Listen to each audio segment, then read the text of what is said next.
Najlepša hvala za uvod, ki je že postregel s kar nekaj iztočnicami za nocojšnji pogovor. Pozdrav obema sogovornikoma, dober večer. Tudi jaz se veselim debate in seveda prav lep dober večer tudi vsem vam, ki ste se odločili, da ta dan splošnih knjižnic v njihovem tednu preživite prav tukaj, v knjižnici, v tem imenitnem hramu, v katerem sem, kot smo se prej pogovarjali z gospo direktorico, kar tare obiskovalk in obiskovalcev in ki jim ne manjka dela, pa tudi ne veliko užitka, ki ga imajo pri tem. Jezik je res nekaj imenitnega in jaz upam, da boste po nocojšnjem večeru odšli domov vsaj z zavedanjem, da imamo ljudje kot človeška vrsta eno takšno posebno zmožnost. In to je prav zmožnost jezika, to je zmožnost, da se razumemo, pogovarjamo, da tvorimo besedila, da jih razumemo in to živi z nami že leta in leta, stoletja in stoletja. Ampak tako kot ste slišali, bomo nocojšnji pogovor predvsem namenili temu, da se vprašamo, kaj pa ta sodobni čas, s kakšnimi izzivi za naš jezik je postregel in seveda bomo po zaslugi sogovornikov na vse to pogledali z kulturno-antropološkega in jezikoslovnega gledišča. Ampak najprej, da se ugrejemo in ker je dan splošnih knjižnic, bom sogovornika prosila, pa mogoče kar vas najprej, profesor, da si vzamete mikrofon in razmislite.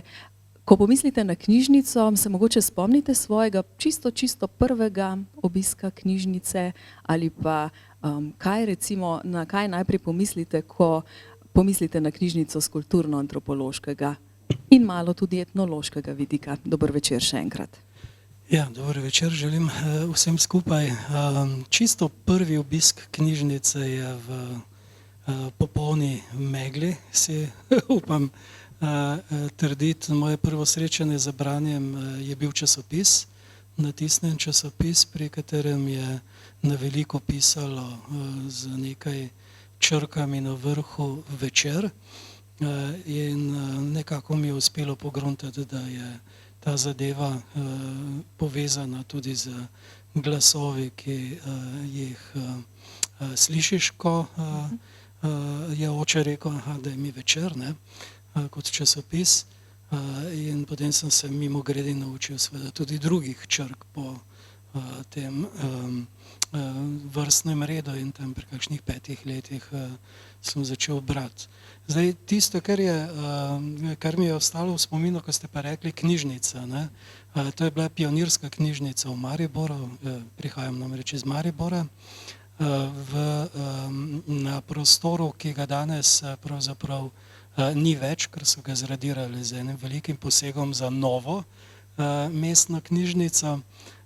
Tam je bila pionirska knjižnica kot enota te splošne knjižnice v Mariboru in moram reči, da sem čisto vsak teden skozi celo osnovno šolo iz tele knjižnice domov prinesel eno kar nabasano vrečo knjig, tako da na koncu so knjižničarji že obupali nad mano, ker mi niso imeli več kaj ponuditi iz tistega nabora knjig. Tako da ja, to je zelo pomembna reč.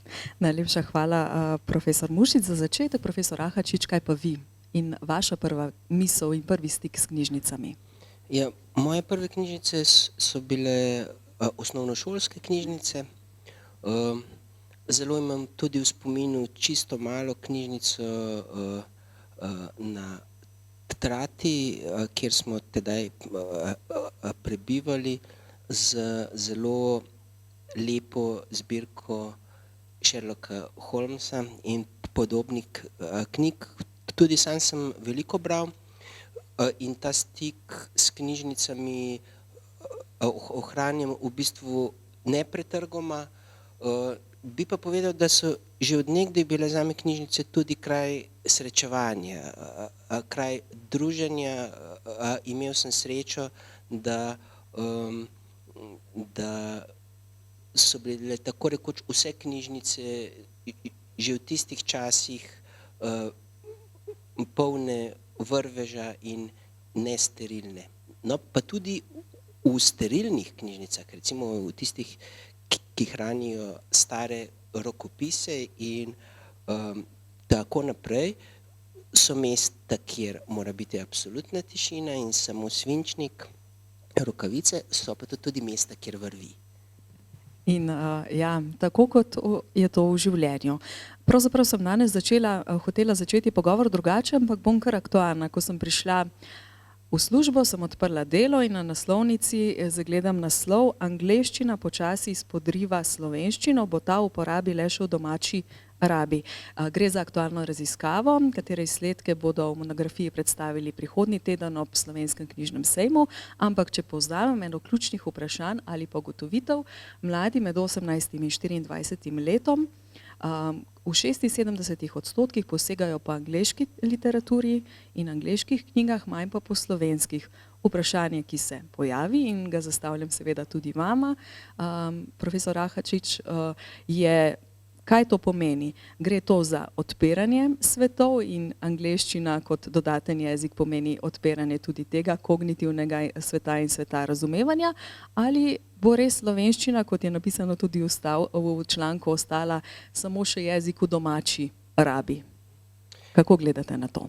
Ja, no, nekaj nam pove že to, da je ta novica na prvi strani Dela kot glavna novica. To pomeni, da se prodaja in to pomeni, da ljudi zanima. Samo vprašanje slovenščine je fenomen, ki je zanimiv in je nekaj, kar nas lahko navdaja z upanjem, da stvari niso tako črne. Sedanje stanje med mladino in branjem v angleščini je po eni strani nekaj globalnega. Angleščina dejansko postaja in je nekje na višku tega, da je globalni jezik, zdaj bo šlo samo še navzdol. Hkrati pa, če sami pomislimo, kaj smo govorili generaciji, ki je zdaj stara 18 do 25 let. Uči se tuje jezike, da boš v življenju uspel. Dobro se nauči angleščino, zato da ti bo šlo dobro. Več jezikov znaš, več veljaš. No, in to je logičen rezultat vseh teh dogajanj. Zato je vse, kar potrebujemo v družbi, obratno osveščanje. Zdaj je postala angleščina nekaj samoumevnega, tako kot je bila recimo pred 100 leti nemščina in je tudi celotna elita brala samo v nemščini, pa ni slovenščina propadla. Skratka,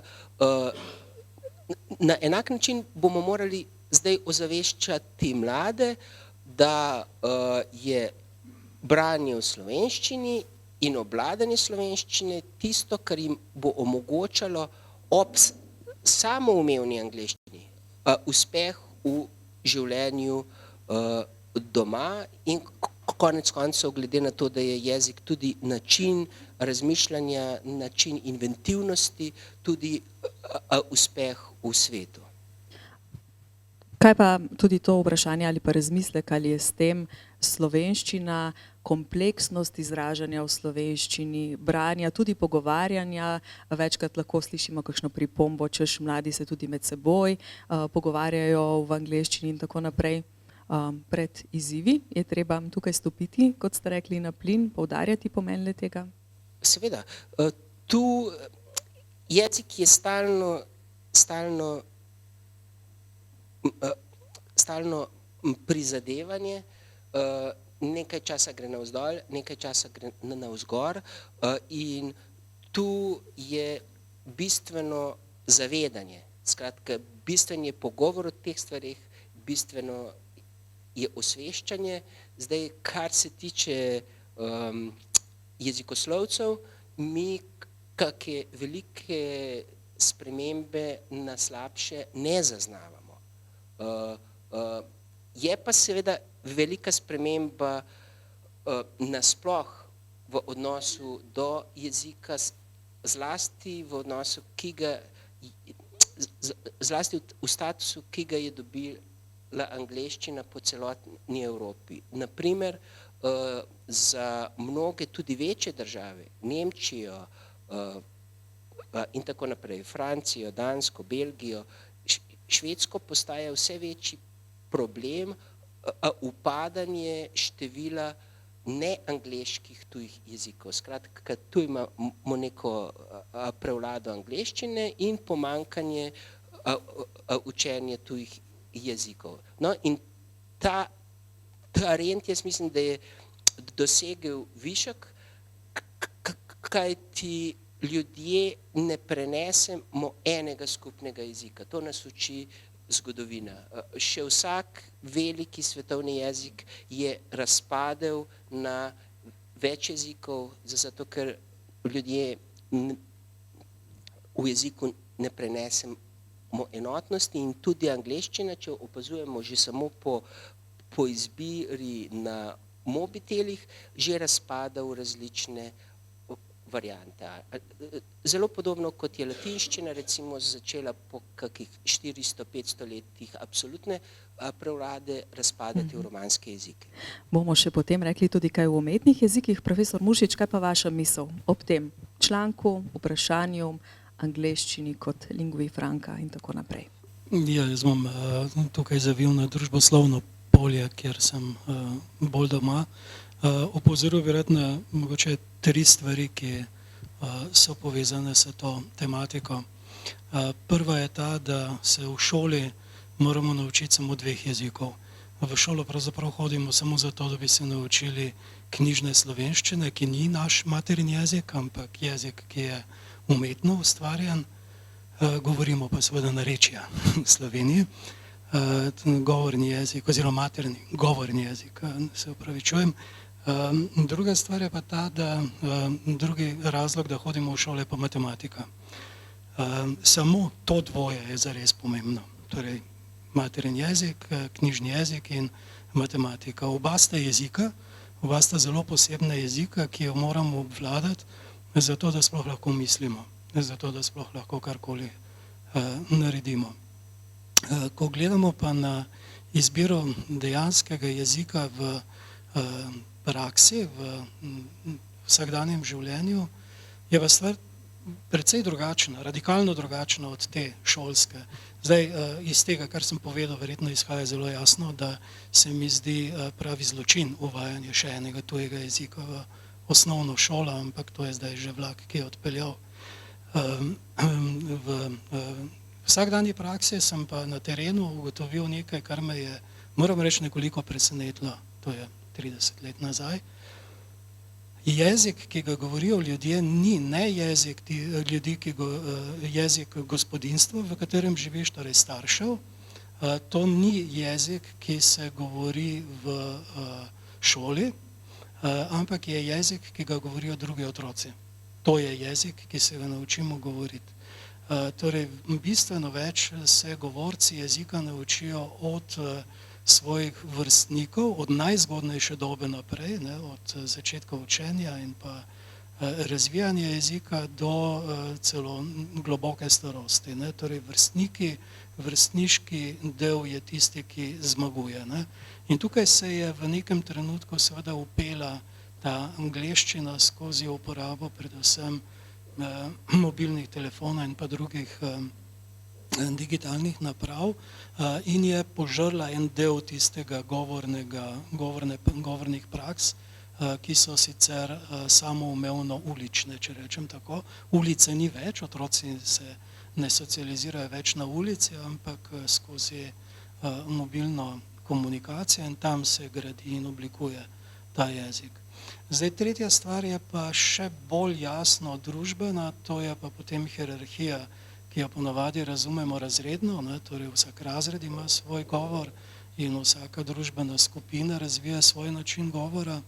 V nekem globalnem smislu imamo pa seveda zdaj hierarhijo, ki se vidi seveda tudi geopolitično, najmočnejših proti najšibkejšim in na nek način smo se sedaj z uvajanjem angleščine avtokolonizirali. Torej, namesto tistega, kar smo imeli v preteklosti, ni pretirano vplivalo na celotno življenje, kljub temu, da so elite seveda govorile druge jezike, imamo pa zdaj situacijo, v kateri ne govorijo več tujega jezika elite, ampak navadni preprosti ljudje. Nisem čisto prepričan, da smo lahko zares brezskrbni glede teh dimenzij. Še eno stvar bi rad dodal v zvezi s tem, ker smo začeli za najtežjo temo, pa se mi zdi, da je smiselno, da jo tudi, da se dotaknemo iz več zornih kotov. Kot učitelj oziroma profesor na univerzi se srečujemo iz leta v leto z novimi generacijami študentov, ki prihajajo študirati. In največji paradoks je v tem, da veščina izražanja v slovenskem jeziku je pač empirično opazno upadla. Težava je pa v tem, da ni bistveno narasla pa tudi veščina izražanja, pisnega izražanja v angleškem jeziku. Angleški jezik je govorni jezik, jezik, ki je nekje vmes med pisnim in govornim jezikom. Pisno izražanje v angleščini je kvečjemu še slabše, kot je bilo morda v preteklosti. Tako da ta stvar ni tako enostavna in enoznačna. Še eno temo ste ob tem odprli, to je pa vprašanje, ki se vleče že kar nekaj let, je vprašanje angleščine v visokem šolstvu in znanosti. Kaj ne? Profesor Ahačič, boste vi kaj dodali na to temo? To je vprašanje ohranitve vloge slovenščine v znanosti, v visokem šolstvu, pa tudi na maturi na dveh ravneh. Mogoče, če gremo od začetka, kar se tiče osnovne in srednje šole,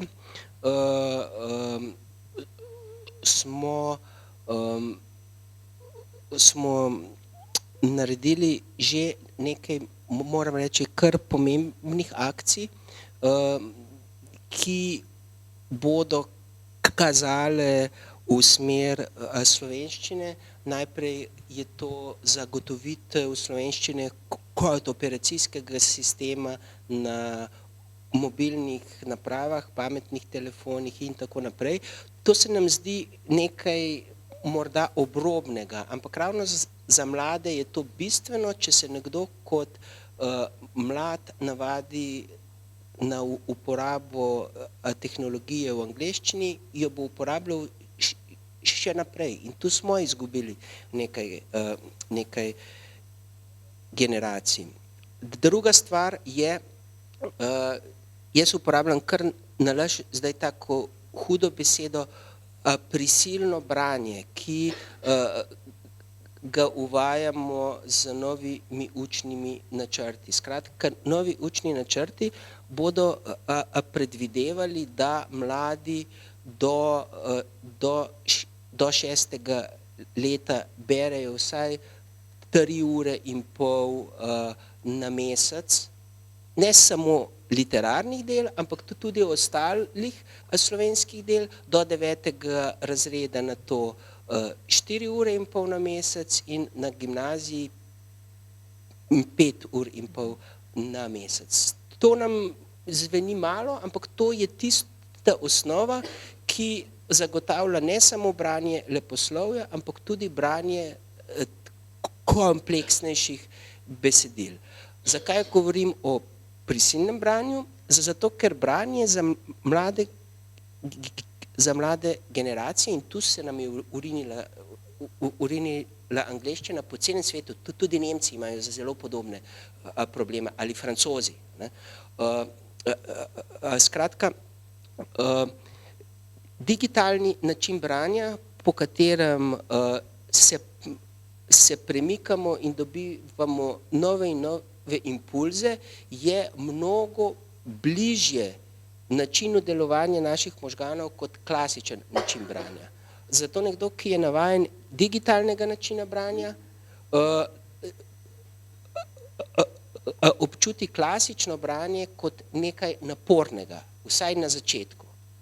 In zato bo za mlade v prihodnosti vedno bolj pomembno, da jih bomo na začetku nekako v narekovajih seveda prisilili, torej motivirali, tako kot jih danes motiviramo za reševanje matematičnih nalog, ki tudi niso tako zelo preprosta umska operacija, pa lahko uživamo tako v matematiki, ko se jo enkrat naučimo, kakor tudi v branju, ko se ga enkrat navadimo. To je osnovna šola, srednja šola, vzporedno smo zelo dobri na srečo za opremljenostjo slovenščine, skratka na ravni priročnikov smo med vodilnimi v Evropi in tu se nam ni treba bati. Je pa zelo pomembno seveda, da ohranimo tudi to zavedanje o pomenu slovenščine na univerzi, ravno to, kar ste že omenjali, in to spet ni samo problem slovenščine, to je, lahko rečem, na srečo vseevropski problem. Sama skupnost jezikovnih ustanov, ki se po celi Evropi zavzemajo tudi na ravni Evropske unije za večji vpliv nacionalnih jezikov v visokem šolstvu, bo, sem prepričan, počasi obrnila tudi ta negativni trend. To se mi zdi v bistvu najbolj negativni trend, kajti, kot je rekel že profesor Muršič, uvajanje angleščine kot učnega jezika ne krepi znanja angleščine, ampak znižuje znanje in način razmišljanja v terminologiji lastnega jezika. No, in tu je samo še ena stvar potem, ki bi jo omenil. Zelo pomembno je, morda se tega ne zavedamo, ampak res to je bila ključna točka, kjer bi lahko izgubili, pa smo zmagali, to, da je slovenščina del velikih jezikovnih modelov. Recimo, da umetna inteligenca razume slovensko, da imamo ChatGPT v slovenščini. To namreč pomeni, da bo dostop do informacij v slovenščini mnogo večji, mnogo hitrejši, pa še eno stvar to pomeni. Veliki jezikovni modeli so narejeni po metodi statistike, torej povprečja. No, in to pomeni, da bodo sami po sebi, po svoji naravi ohranjali nek zgleden sredinski nivo knjižne slovenščine. Ali črpajo pri treniranju umetne inteligence tudi iz normativnih besedil, kot so slovarji in pravopisi? Mogoče samo na kratko še to? Jaz seveda, ko so se vzpostavljali ti veliki jezikovni modeli, smo denimo na naših straneh, kot sta Franček, beležili res neverjetne številke obiskov najrazličnejših robotov. Če slovenščina ne bi imela dostopnih tako veliko slovarjev, priročnikov, pa konec koncev tudi ostalih knjig, leposlovja, kvalitetnih znanstvenih knjig, potem se umetna inteligenca ne bi imela iz česa naučiti in potem seveda slovenščine ne bi bilo med tistimi jeziki, za katere je umetna inteligenca sama povedala, da se jih je dovolj dobro naučila. Samo umestno vprašanje, roke gor, koliko med vami je že kdaj uporabljalo Fran, Franček, Franjo?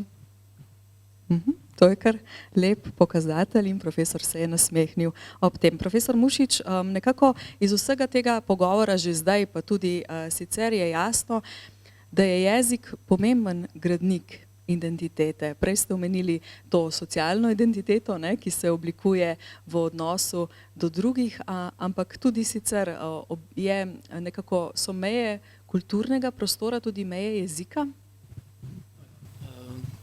Ali je to čisto preveč enostavno?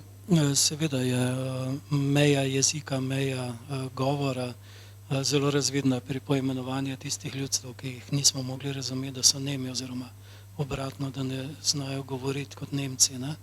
Zdaj, tisto, kar bi mogoče rad posebej izpostavil glede jezika, je to, da enako kot ne moremo, to je klasična krilatica iz antropoloških ved, tako kot ne moremo samo z eno roko ploskati, ne, tako ne moremo govoriti sami.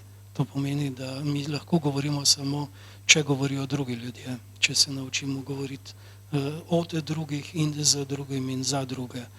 Jezik je v svojem bistvu družbena zadeva, družbeni pojav in mi ponavadi identitete in podobne reči zadnja leta pač pod vplivom predvsem ameriške popularne kulture enačimo z psihologijo posameznika, ne.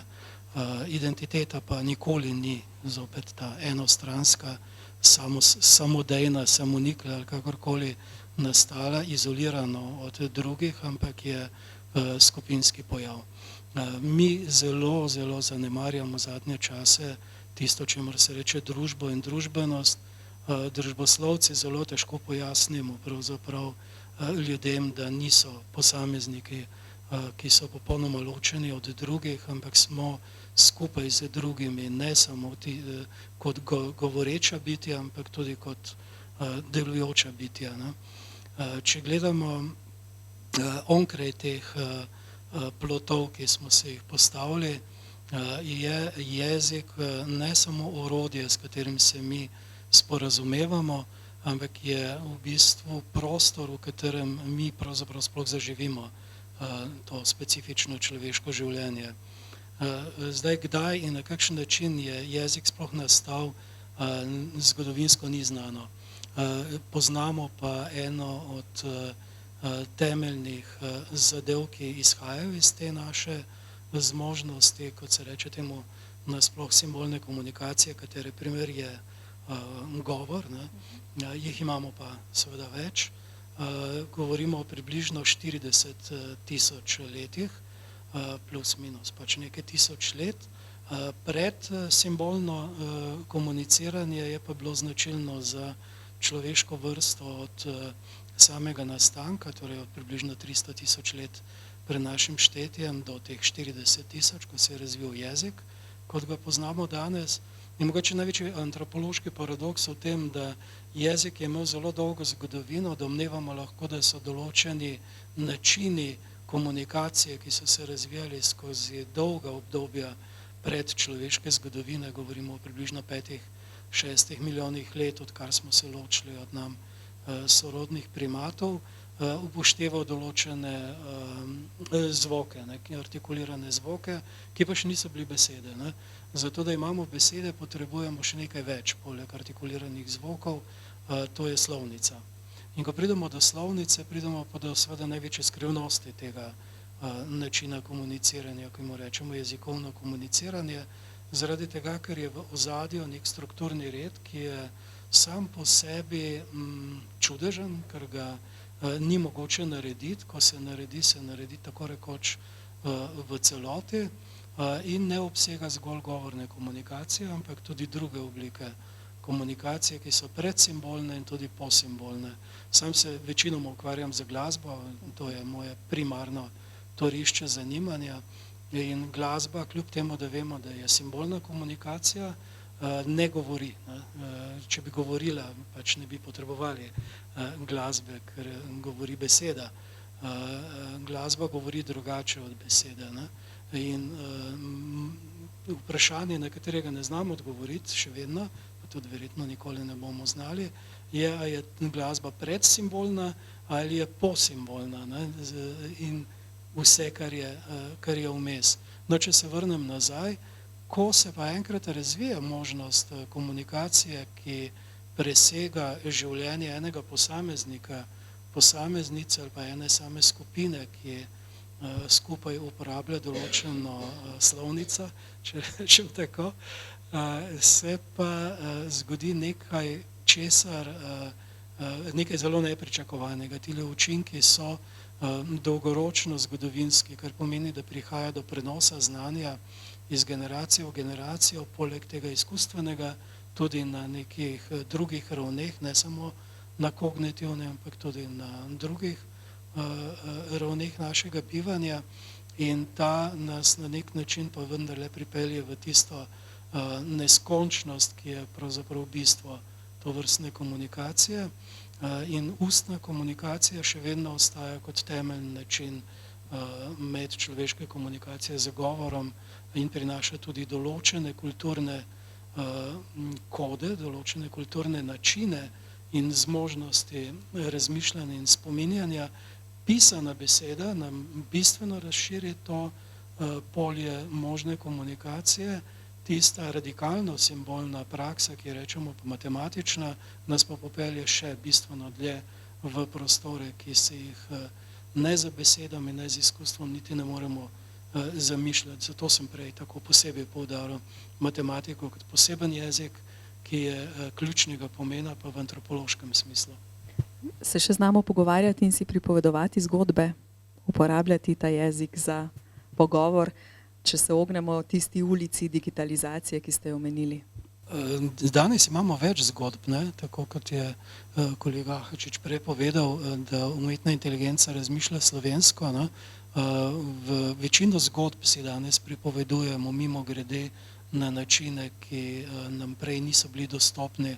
Ampak ta komunikacija, ki jo uporabljamo predvsem z mobilnimi telefoni in pa deloma seveda tudi z drugimi digitalnimi strojčki, ni ne govorna, ne pisna, ne slikovna, ampak je neka umestna oblika komunikacije, ki sproža domišljijo na popolnoma nov način. In eden od neposrednih učinkov te komunikacije je velika nagnjenost k domišljiji kot takšni in k nečemu, kar imenujemo pravljice. Pravzaprav, če primerjam svoje otroštvo, če sem na začetku govoril o obiskovanju pionirske knjižnice, kaj otroci beremo, jasno, da samo pravljice in različne pripovedi.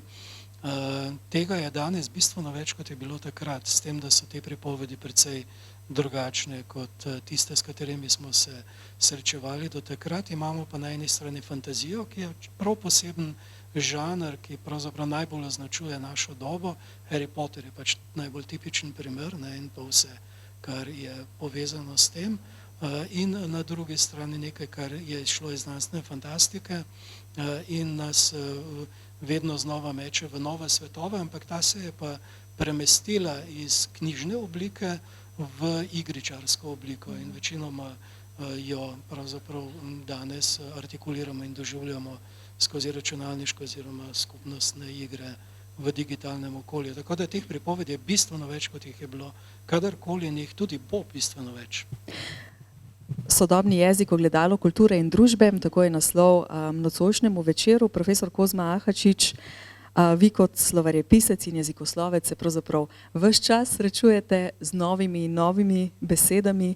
Kaj bi se pravzaprav zgodilo, če bi nam zmanjkalo teh novih besed? Ne bo jih zmanjkalo. Besedotvorje slovenščine je sposobno tvoriti tako rekoč neskončno veliko besed. Tako da kljub temu, da je pa število besed v določenem jeziku odvisno od znanja in stvari, ki se nahajajo in ki jih določena skupnost, ki jezik uporablja, pozna. Zato ima na primer slovenščina knjižna 21. stoletja mnogo več besed, kot jih je imela na primer knjižna slovenščina v 16. stoletju. Če rečemo za 16. stoletje, da je človek lahko normalno se sporazumeval na najvišji ravni z največ besedami, recimo 24.000 besed, pa tem se danes povprečen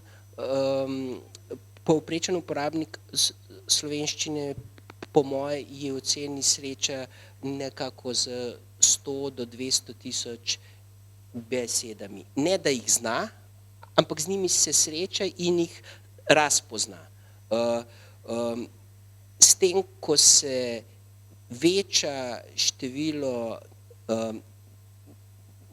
število razsežnosti svetovnega življenja, ki skozi novice prihaja k nam, se seveda veča tudi potreba, da poimenujemo stvarnost v slovenščini.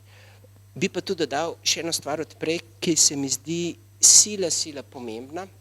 Za jezikoslovce niso tako pomembne knjige, ne, za slovenščino. Pomembni so podnapisi. Tega se morda ne zavedamo dovolj, zato tudi tak pritisk na to, da bi Netflix vzpostavil slovenske podnapise in zato tako spodbujamo vse, ki na novo pridejo na slovenski trg, da ohranjajo ali vzpostavljajo slovenske podnapise. To so storili HBO, pa Sky, Showtime in mnogi drugi, recimo še vedno ni uspelo to pri Netflixu, pri Disneyju in pri Amazonu. Tu je tisto, kjer lahko mladim prinesemo tako rekoč za 8 knjig na leto, za 8 do 11 knjig na leto ali celo več, če nekdo gleda veliko, branja slovenščine. Ne? In ta segment je nevaren, če bi ga v celoti nadomestila slovenščina. Ne?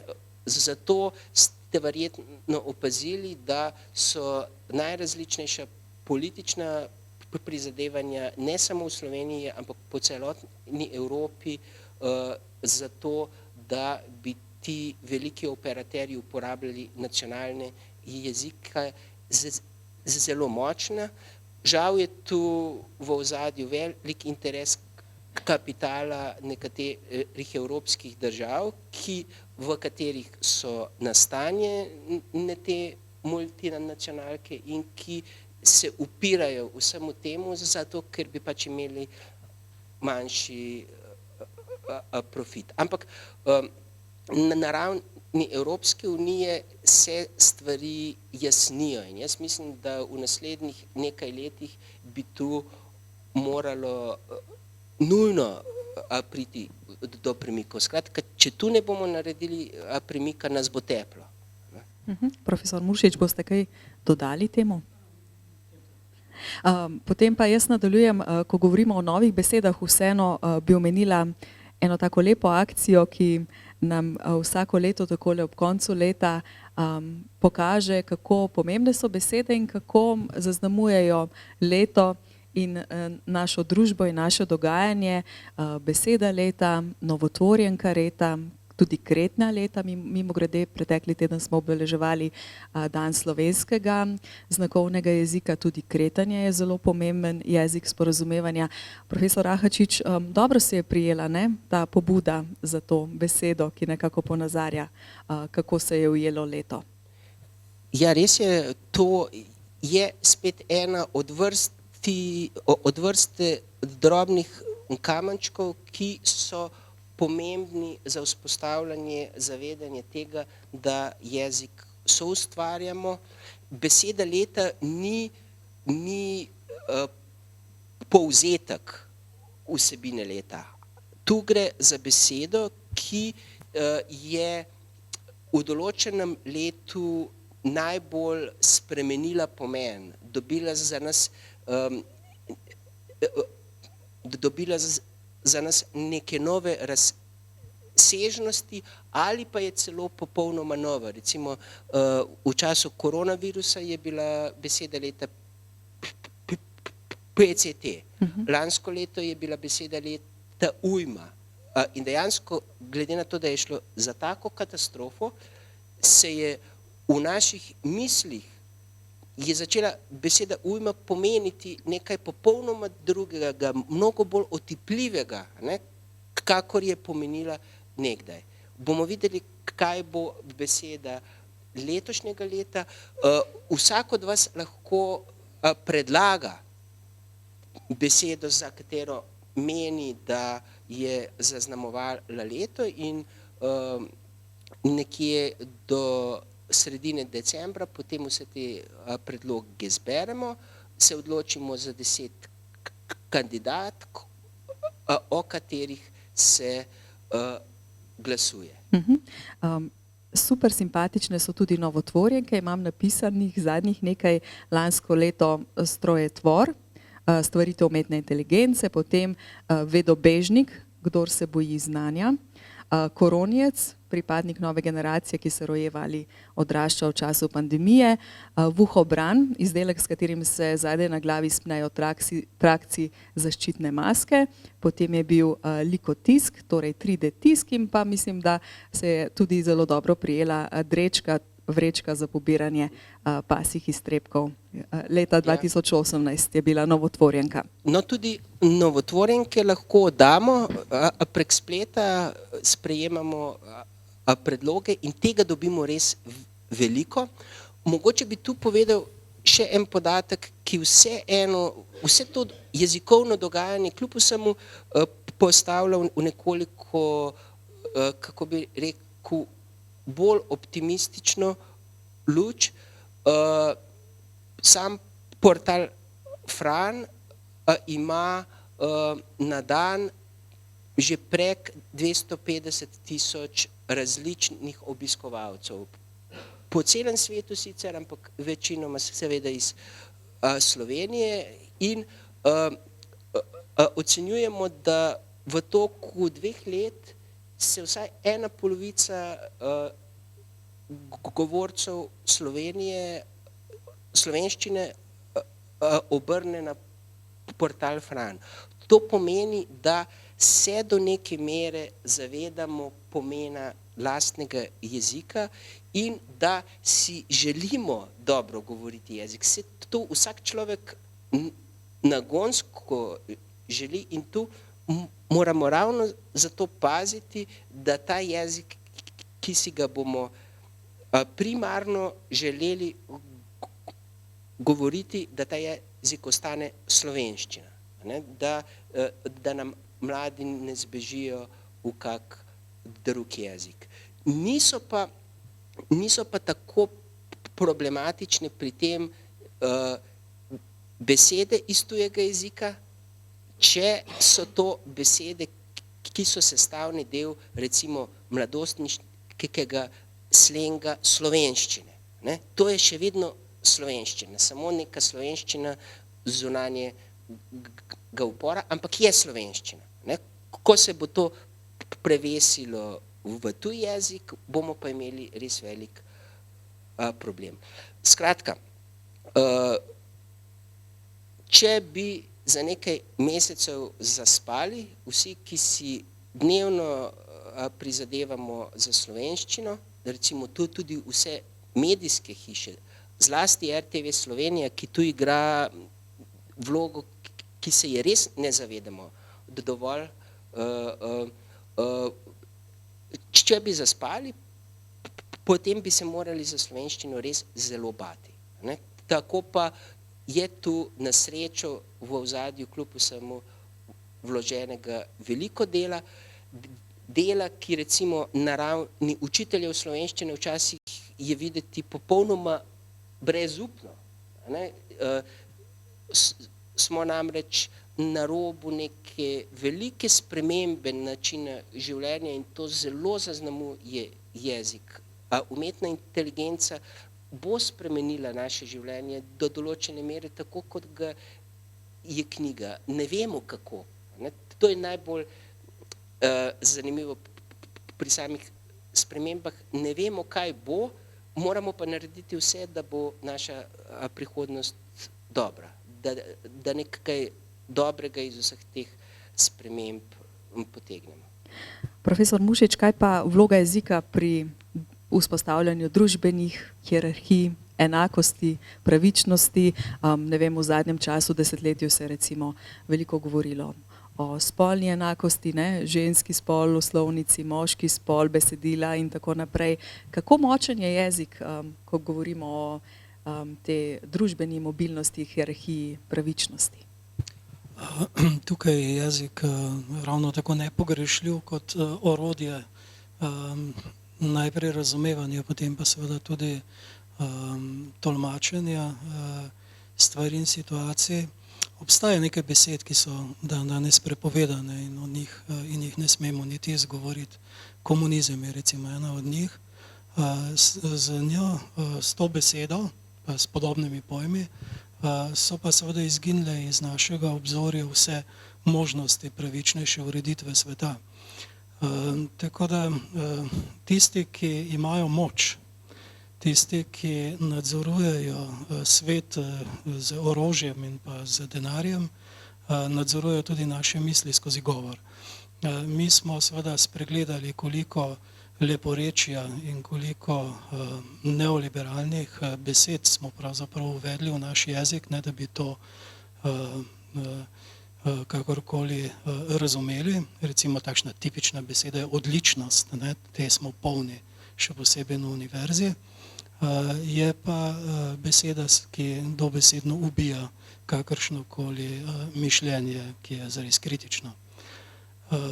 Potem imamo seveda hierarhije v družbi, v kateri tako imenovane elite narekujejo razmišljanje preprostih ljudi. Preprosti ljudje pa vedno vračajo nazaj elitam, seveda njihovo, kako naj rečem temu, zrcalo, ne? Njihovo lastno podobo, in ta je vedno izmaličena. Nekoč je ta podoba seveda nastajala v gostilnah in so ljudje po piti pijači spregovorili tisto, kar so mislili. Špicli so to nekoč kao poslušali, čeprav jaz jih nisem nikoli doživel. V resnici so pa ljudje vedno znali obrniti nazaj. In tista grozljiva na prvi pogled, ne, govorna praksa se je danes pa razlila na popolnoma nov način v osredje elitnega načina govorjenja in bolj prostaško, kot govorijo ljudje tipa Trump, ne, in pri nas njegovi podobniki, bolj prostaško, več uspeha imajo med preprostimi ljudmi, češ da so preprosti ljudje, ne. Tisti, ki vse malo spremljamo nekatera omrežja, kot je X, vemo, kakšna gnojnica in kakšen gnoj se podi pravzaprav v tem diskurzu in ga narekujejo elite. To je bistvena razlika. Nekoč so preprosti ljudje vračali z vulgarizmi, vulgarno pravzaprav pomeni po domače, ne, ljudsko. Medtem, ko danes elite počnejo to zadevo, so popolnoma obrnili optiko. Ampak ne smemo pač izgubiti iz vida, da nam na orwellovski način tako rekoč spreminjajo svet in da danes v bistvu v medijih, kako naj rečem temu, beseda pravzaprav ne pomeni kaj dosti. Praktično vsi mediji so praktično naštelani na eno vižo, komaj da najdemo kakšen medij, ki govori nekoliko drugače. Ponosen sem na Radio Študent, na katerem še vedno slišiš pristno ljubljanščino in pa govor mlajših generacij. Hkrati pa odpirajo tudi določene misli, ki jih enostavno ni nikjer drugje, ne. Ti mediji so danes bistveno bolj dragoceni, kot so bili kadarkoli v preteklosti. Še eno stvar bi rad dodal. Ko sem govoril na začetku o naših narečnih govorih, ne, edini vidik, ki ga jaz vidim kot dejansko,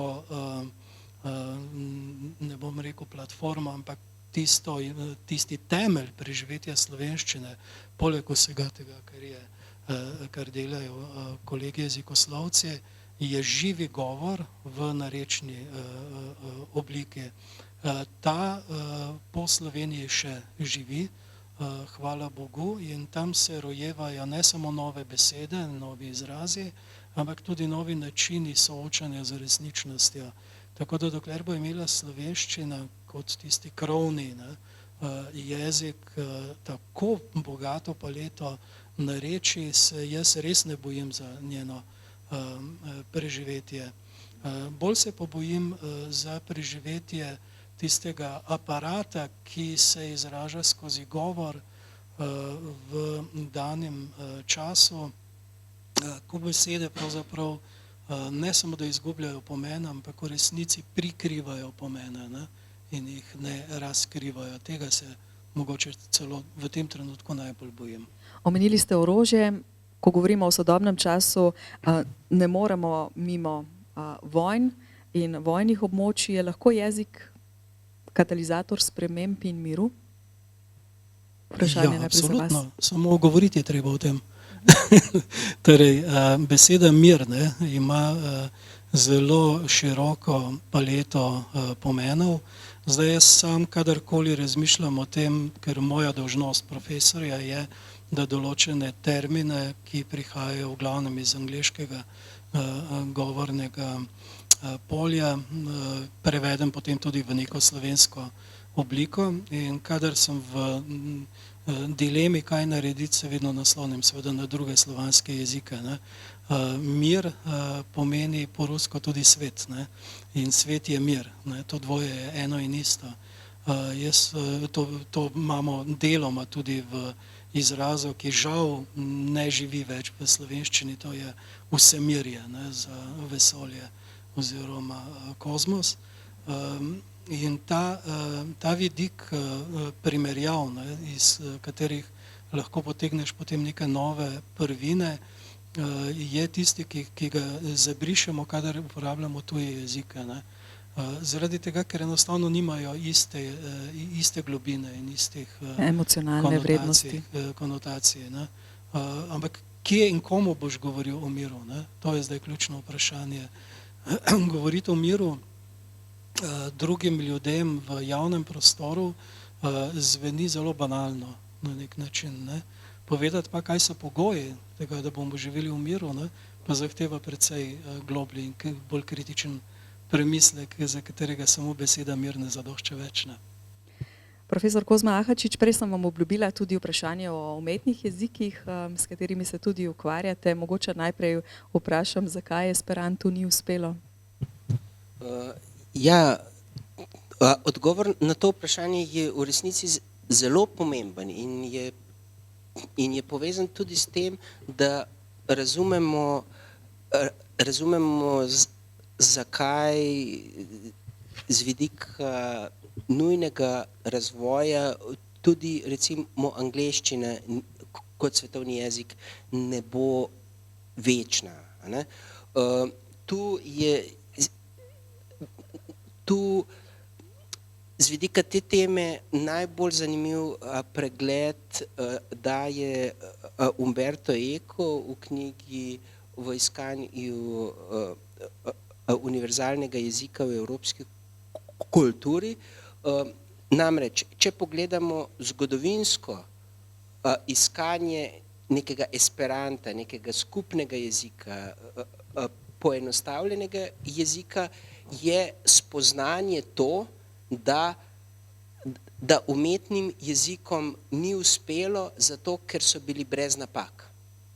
Skratka, ljudje potrebujemo v jeziku napake. Ljudje potrebujemo jezik, ki je nenavaden, ki ima razne izjeme, ki je konec koncev prilagojen načinu razmišljanja določene skupine ljudi. Zato vsak veliki jezik, tako se je dogajalo z latinščino in tako se danes dogaja z angleščino, začne živeti svoje življenje v skupnosti, ki ima določene svoje lastnosti. Tu je zanimivo, jezikoslovci, ki dobro znajo recimo angleščino, se letno srečujemo na raznih simpozijih. In koga najmanj razumemo? Najmanj razumemo svoje kolege iz Anglije, skratka iz rojstnega kraja same angleščine. Zato, ker je naša angleščina že tako drug jezik. Skratka, ta odgovor, zakaj niso možni umetni jeziki, ampak smo konec koncev kot svetovni jezik posvojili nek res lep jezik, ki ima same izjeme, poln je izjem. V bistvu se moramo ga v celoti skoraj naučiti kot razne fraze. To je tisto, ne, kar je človeško. Ljudje potrebujemo jezik kot nekaj zelo kompleksnega, glede na to, da smo tudi mi zelo kompleksni. Mogoče bi tudi dodal še eno stvar. Ja, z jezikom se dejansko da zelo dobro manipulirati. Jezik je bistvena stvar manipulacije vsakega političnega govora. Sami lahko to doma preizkusite z zelo preprostim preizkusom. Začnite uporabljati eno dokaj nenavadno besedo. Besedo, ki je v vašem okolju ni. Po kaki uri, dveh klepeta ali pa v najslabšem primeru naslednji dan jo boste dobili nazaj. Jo bo vaš sogovornik, sogovornica nezavedno začela uporabljati. To je ena stvar, s katero se lahko širijo politične ideje prek jezika. Druga stvar je pa še bolj nevarna. To, da namerno spreminjamo pomen določene besede. Če opazujete v današnji družbi, ki je politično zelo razslojena, pomene besede, pomene zelo univerzalnih besed, kot so ljubezen, mir, enakost, ne? Na levici in desnici boste videli, da imajo te besede popolnoma drug pomen, ki je odvisen od političnega prepričanja določenega človeka. No, in tu pa dejansko vidimo, kje lahko tisti politiki, ki nimajo dobrih namenov, dejansko, ko spodkopavajo namerno jezik in ko tebi uspe razdeliti jezik ljudi, ti uspe razdeliti tudi ljudi. A ne? Pač za plačilo dobiš več političnih glasov, ampak na dolgi rok taka politika ni dobra in je konec koncev na srečo obsojena tudi na propad. Zato, če opazujemo za nazaj, vsi totalitarizmi so najprej začeli posegati v jezik. Profesor Mušič, boste še dodali Esperanto, ki je nekako ostal? Imam pa na ključe tudi odgovor za Esperanto, ker sem pred kratkim bral delo Jamesa Scotta, enega politologa, ki je bil hkrati tudi antropolog, preučeval je politične razmere, predvsem na polotoku Indokine, in je bil anarhist tudi po političnem prepričanju. On je pa poskušal pojasniti, da tale zadeva Esperanta in umetnih jezikov sodi v kontekst modernizacije oziroma modernih projektov, ki noben od njih nikjer nikoli ni zaživel. In pri Esperantu je mogoče posebej treba poudariti to, da ljudje jezika ne govorimo samo, mogoče nisem bil dovolj jasen na samem začetku, ker je bilo malo prehitro, smo prišli do tiste ključne teme. Ljudje jezik živimo, dobesedno, ne? In ne vem, Heidegger je to na nek način zelo poetično ubesedil v to, da je jezik posoda biti, posoda bivanja, torej tisti okvir, v katerem se znajdemo in nam da obliko celotnega bivanja. Mi smo stanovalci, na nek način živimo v neki hiši, v kateri uporabljamo specifičen jezik. Ne? Tukaj, ko govorimo o projektih moderne, govorimo pa o tem, da je hkrati treba razumeti, da so države tiste, ki implementirajo oziroma vodijo tele procese v poenotenju prebivalstva v celoti. Ne? Dali so nam imena in priimke, nekoč smo imeli samo imena. Ne? Postavili so nas na kataster, nekoč so pač ljudje zasedli nova območja in so jim potem rekli novaki, ne, ki živite na novem. Ne?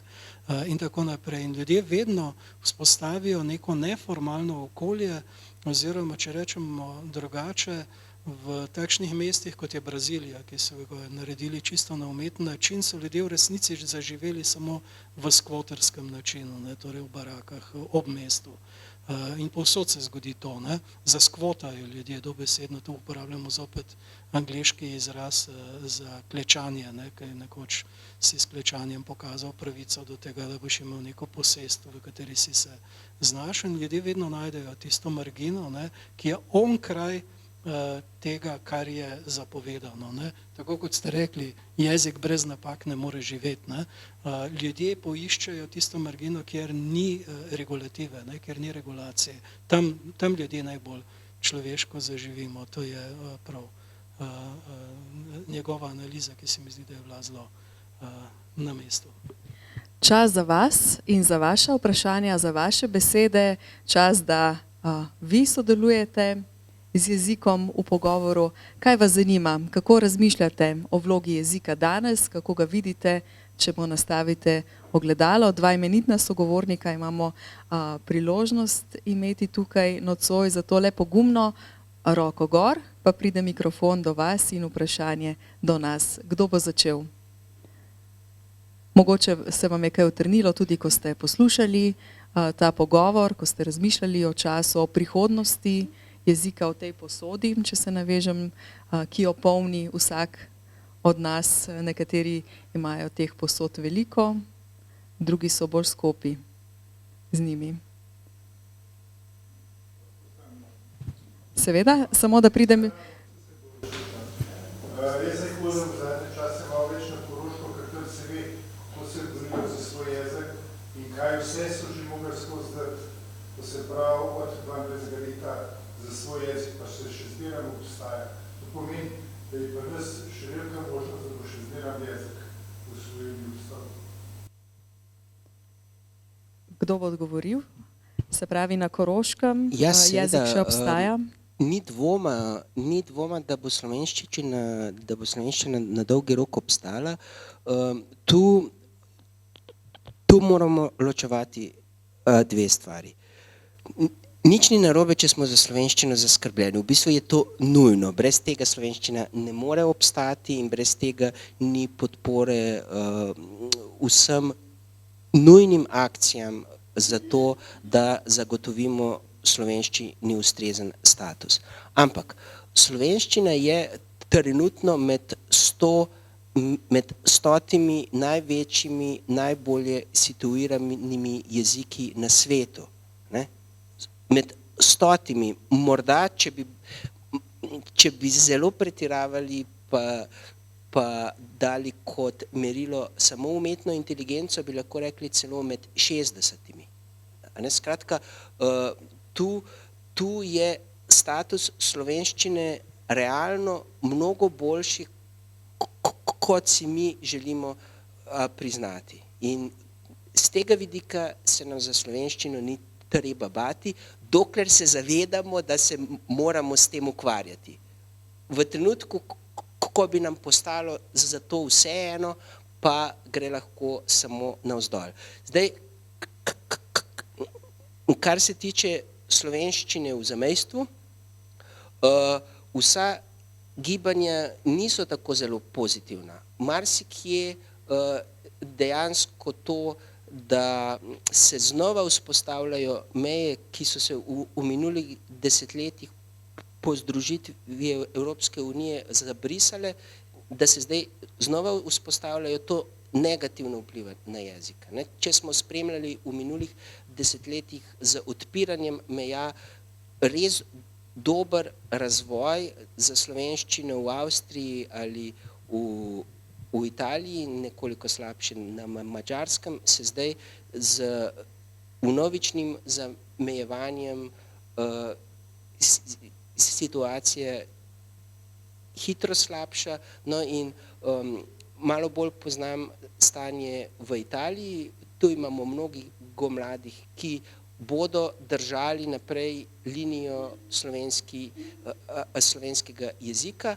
Je pa tudi mnogo vasi, kjer so zadnji govorci slovenščine, pa tudi furlanščine, recimo v Italiji, in tu tu pa slovenščine več verjetno čez kakih 40-50 let ne bo, ampak se bo bolj zgostila v velikih mestih, zato je za nas tako recimo pomemben Trst kot eno od središč Slovenije, ne? Ljubljana in Trst, potem na drugem mestu z vidika jezika, ne? In potem Maribor, Koper, Celovec in tako naprej. Ker je gospod omenil Koroško, vi pa Celovec, tam recimo deluje tudi slovenska gimnazija, ki obiskuje tudi kar nekaj dijakinj in dijakov tudi iz Kranja in okolice, pa Trgovska akademija, kjer tudi poteka dvojezični pouk in so ponosni na to, ne, da ohranjajo ta slovenski jezik. Profesor Mušič, kako pa vi razmišljate o tem? Hotel sem dodati še dve stvari, ampak v tem trenutku, ko ste omenili tudi šole, bi pa vendarle opozoril, da je dejstvo, da starši na veliko pošiljajo svoje otroke v šole v tujino, že po osnovni šoli, kaj šele po srednji šoli, in mi imamo pravzaprav zato, ker vztrajamo na slovenščini na visokošolski ravni oziroma univerzitetni ravni študija, težave s pridobivanjem novih študentov in študentk. Filozofska fakulteta je v tem trenutku pravzaprav, to je težko priznati in še težje verjeti, ena od najbolj ogroženih fakultet Univerze v Ljubljani glede vpisa študentov in glede perspektiv, in to zato, ker vztrajamo na slovenščini, za razliko od nekaterih fakultet, ki izvajajo en del programa v angleškem jeziku za tujce. Če gledam na eno mejo, hotel sem omeniti en pozitiven primer, sam kot Štajerc sem bil prepričan, da štajerski Slovenci ne govorijo več slovensko, pa se je pa zgodil en čudež, na avstrijskem Štajerskem se opravičujem, ne na slovenskem delu Štajerske, ampak na avstrijskem Štajerskem, kjer so praktično kot manjšina že skoraj da izginili. Potem so pa ustanovili en center v Potrni, Pavlova hiša se imenuje, ki zelo aktivno posega v celotno kulturno življenje tamkajšnjega območja in ima zelo pozitivne vplive. Težko je, da bi se ta štajerska slovenščina na avstrijskem Štajerskem ponovno obudila kot govorni jezik v vsakdanjih govornih praksah, razen v nekaterih delih tam severno od Drave. Ampak en zelo pomemben dejavnik preživetja jezika je tudi radio. Radio Agora v Avstriji igra izjemno pomembno vlogo in je prevzel praktično en motor hkratnega naslavljanja večinske in manjšinske skupnosti, ki imam občutek, da dela zelo pozitivno. Sem pa hotel v zvezi z temi jezikovnimi modeli in umetno inteligenco še opozoriti na eno stvar. To ni takšna malenkost, ker smo slišali prej, da je slovenščina vendarle med tako rekoč elitnimi jeziki. Morate se zavedati, da ljudje po svetu govorijo najmanj 4000, zelo verjetno okoli 40 000, predvsej bolj verjetno pa okoli 100 000 različnih jezikov. Nihče ne pozna natančno, zato ker ocena med tem, kdaj je nek govor jezik in kdaj je nek govor samo govor, tega tudi lingvisti ne morejo določiti, kaj šele antropologi. Pred časom sem bil, zdaj pred 2 tednoma, v eni manjši gorski državi v Himalajih, to je Butan. Tam so pred 20 leti poskušali uvesti enega od jezikov, ki ga govori približno tretjina prebivalstva. Dzongkha se imenuje kot nacionalni jezik in to je prineslo neverjetno negativne posledice, tudi etnično čiščenje enega dela prebivalstva, ki se ni hotelo podrediti temu jeziku, ker govori nepalsko. In današnja situacija je takšna, da prevladujoči jezik komunikacije med izobraženstvom in drugi uradni jezik države je angleščina, zaradi različnih zgodovinskih razlogov. Dzongkha govori, kot sem povedal, približno tretjina prebivalstva, je standardni knjižni jezik in tako naprej, ampak ni pa mogoče v Dzongkhi pisati po računalnikih. Zaradi tega, ker enostavno nimajo podpore, jezikovne podpore za to, da bi ta jezik uporabljali na računalnikih in lahko uporabljajo samo angleščino. Ko enkrat vidiš v živo, kaj to v resnici pomeni, da v svojem jeziku ne moreš uporabljati računalnikov, mobilnih telefonov in tako naprej, se zares zamisliš nad tem, kje smo. K temu bi pa dodal še to. Razlog, da smo tako dobri, pa ni v državi, ki bi poskrbela za to. Država je zadnja stopila seveda na ta uvoz, ampak so to bili entuzijasti, ki so že od 70. in 80. let najprej razvijali računalniški jezik. Sam se zelo dobro spomnim teh časov in pa izjemne inovativnosti naših računalničarjev, ki so za vsak termin mimo grede odkrili kakšno slovensko besedo, ki je danes samoumevno uporabljamo, ne, pa niti približno ni bila samoumevna. No in potem, ko se je začel sistem z Googlom in pa z odprtokodnimi rešitvami na spletu, so prostovoljci, entuzijasti, posamezniki in posameznice vlagali, pisali, delali vse potrebno za to, da ti računalniki govorijo slovensko. Ne? In to je prav tisto, o čemer sem prej govoril, tisti del, ki ga nikoli ne prepoznavamo, tisti del, ki ga vsak dan preprosti ljudje naredijo onkraj države, onkraj sistemov, onkraj zapovedanih norm in praks, in ta zadeva deluje bistveno bolj živo in žilavo kot katerikoli poseg od zgoraj. Še kakšno vprašanje, kakšna misel? Aha, še eno za zaključek, samo da pride mikrofon do vas, da se to posname in da slišijo tudi tisti, ki se bodo posnetek ogledali naknadno. Ja, pogovor je izredno zanimiv. Za konec bi pa rada vprašala dr. Ahačiča, če bi morda nam lahko predstavil projekt Besedomat. To se je nekako, kaj dejansko prinaša, morda da povabimo ljudi, da se tega udeležijo. Hvala. Ja, kot sem že omenjal, mi imamo v slovarjih popisanih, recimo v slovarju slovenskega knjižnega jezika, SSKJ-ju, približno 100.000 besed. Uporabljamo jih pa ne vsi, ampak jih toliko uporabljamo, kakega 500.000 besed. No in na našem inštitutu poteka raziskovalni projekt, v okviru katerega se raziskuje tudi ena zelo, zelo pomembna stvar. Kaj mi doživljamo kot slovensko besedo? In tu je na spletni strani Besedomat. Jaz vas res vse vabim, da obiščete to in izpolnite morda celo večkrat. Skratka, na spletni strani Besedomat lahko zbiramo podatke o tem, kaj govorci slovenskega jezika razumejo kot slovensko besedo. In če boste to rešili, boste videli, da to ni tako preprosto. Kakšen primer, recimo? Jaz sem tudi to naredila in sploh nisem vedela zdaj, kaj je treba, a da jo jaz razumem, a da je tuja.